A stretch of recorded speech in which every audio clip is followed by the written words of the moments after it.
Thank you so much for joining me today.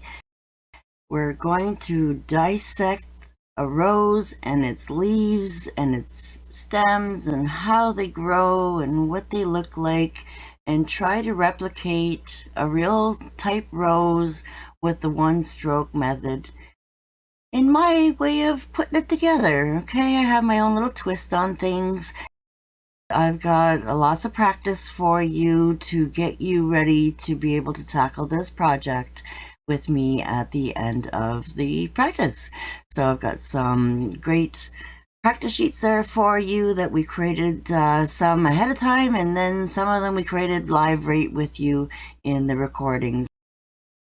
So you'll see me create them, and that way when you're looking at these pictures, hopefully you can print them out, and while you have them right beside you and you're practicing, they're going to be a lot more handier for you to practice on or beside, or just have something that you don't have to stare at a device for, and have a hard copy that you can slip into some plastic sheets.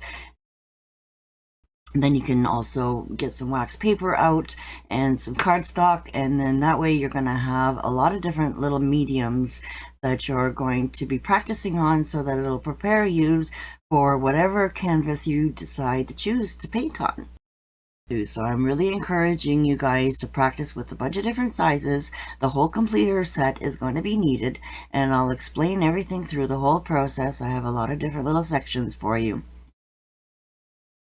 I hope that you take advantage of all the different sizes of the brushes.